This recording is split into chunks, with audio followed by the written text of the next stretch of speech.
शिक्षा जीवन का आधार है। जीवन में अर्जित शिक्षा समाज के विकास एवं बदलाव में अहम भूमिका निभाती है।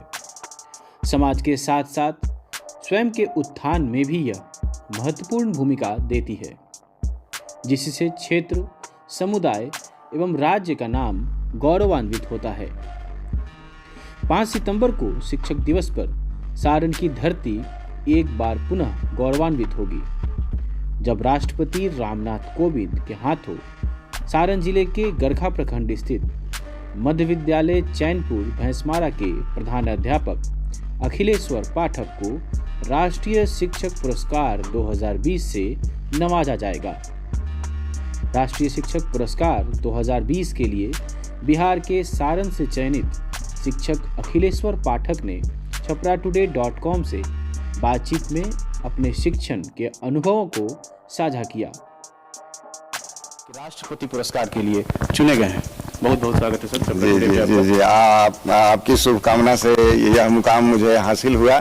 सर ऐसा है कि जब मैं इस विद्यालय का प्रभार 2016 में मुझे मिला था तो न बाउंड्री थी और न कोई मिट्टी, बहुत अधिक गहराई यहाँ थी, गड्ढा था। तो हमने मनरेगा से और वर्तमान जिलाधिकारी सारण से मिलकर इसमें मिट्टी भराई का काम करवाया और वृक्षारोपण करवाया। फिर समग्र शिक्षा सारण से के प्रयास से यहाँ बाउंड्री का प्रावधान करवाया और बाउंड्री ग्रामीण लोग बनने नहीं देते थे, जमीन का कुछ विवाद था।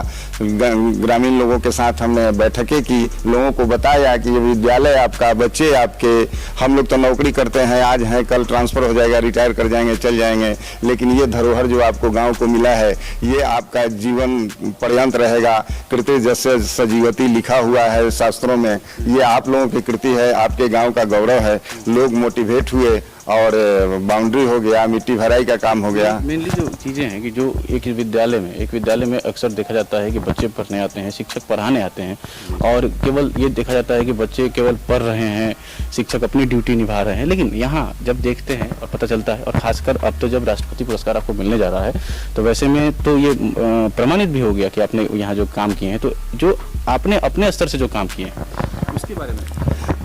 मैंने अपने स्तर से, जैसे यहाँ आगे की जो भूमि है उसको पार्क हमने अपने स्तर से बनवाया है कि बच्चे वहाँ अपने शरीर को एजाइल रखें, और फिट इंडिया के अंतर्गत हमने योगा वोगा कराने का भी काम यहाँ किया है। और पौधों के हम शौकीन हैं, फूलों के शौकीन हैं। 7 प्रकार के अड़हुल का हमने पौधा लगाया है। इसके अलावा भिन्न भिन्न प्रकार के फूल पौधे जब मैं छपरा जाता हूँ, पटना जाता हूँ, रास्ते में जहाँ मिलता है वहाँ से कलेक्ट कर लाकर मैं विद्यालय को सजाता हूँ।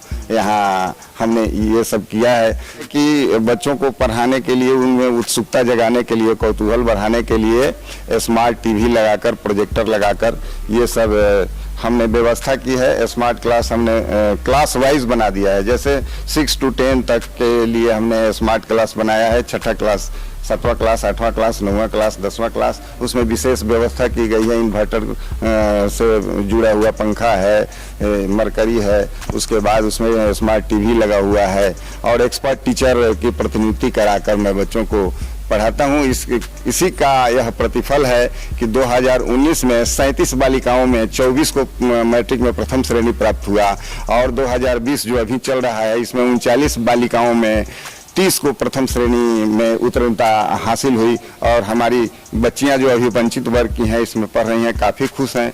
जिसने कभी ये सोचा नहीं था कि विद्यालय में भी हम जा सकते हैं, उनको गली मोहल्लों में जाकर, दलित बस्तियों में जाकर हमने नामांकन करवाया और इस विद्यालय में सरकार की सारी सुविधाएं जो हैं वो हमने उपलब्ध कराई। पिरौना उत्क्रमित माध्यमिक विद्यालय पिरौना में भूमि का अभाव था, भूमि नहीं मिल रही थी। 2 बार राशि आई सरकार के द्वारा, भूमि के अभाव में राशि लौट गई। वहाँ शौचालय, टॉयलेट कुछ की व्यवस्था नहीं थी, लड़कियों को काफ़ी परेशानी हो रही थी और बच्चियां पढ़ने नहीं जा रही थी शौचालय और टॉयलेट के अभाव में। तो हमारी वहाँ पोस्टिंग की गई विशेष रूप से पदाधिकारियों के द्वारा। हम गए तो समुदाय को विद्यालय से जोड़े और लोगों को हमें बताया कि कृति जैसे सजीवती, जिसकी कृति होती है वो हमेशा जीवित रहता है और जो भूमि का दान करेगा विद्यालय के लिए, उसके नाम पर वह विद्यालय का नाम होगा तो ये भी एक मैंने हम रहें, आप रहें, न रहें, लेकिन ये विद्यालय जीवंत रहेगा। बच्चा सिंह नाम के जो हैं वो व्यक्ति अपने से 1 एकड़ भूमि उन्होंने विद्यालय के लिए दान कर दी। उसके बाद 98,176 रुपया नगद गांव से हमने समुदाय से चंदे के रूप में लिया, जिससे शौचालय, बाथरूम इत्यादि हमने बनवाया। पेयजल की व्यवस्था वहाँ की, आज वहाँ बच्चे और बच्चियाँ दोनों बहुत खुशी से पढ़ रहे हैं। सारण के लोगों को मैं यही कहूँगा कि कोई विद्यालय खराब नहीं है, कोई शिक्षक खराब नहीं है, कोई ग्रामीण का अभिभावक खराब नहीं होता है, सब जगह अच्छे लोग हैं। और बिहार भले ही आर्थिक रूप से हमारा दयनीय राज्य है, लेकिन शैक्षणिक रूप से हमारा दयनीय राज्य नहीं है। नीट की परीक्षा हो, कैट की परीक्षा हो, यूपीएससी की मानद IAS, IPS, IFS का एग्जाम हो, उसमें भी अच्छे रैंकिंग हमारे प्रदेश के बच्चे लाते हैं। IIT हो, उसमें भी लाते हैं। पठन पाठन का माहौल बिहार में बहुत अच्छा है। भले ही आर्थिक रूप से हम दयनीय कह सकते हैं, लेकिन शैक्षणिक रूप से हमारा बिहार दयनीय नहीं है। हम सर्वोपरि हैं। कभी चंद्रगुप्त हुआ करते थे, कभी लिच्छवी गणराज्य हुआ करते थे, उस समय भी हमारी शिक्षा का डंका पूरे विश्व में बजता था।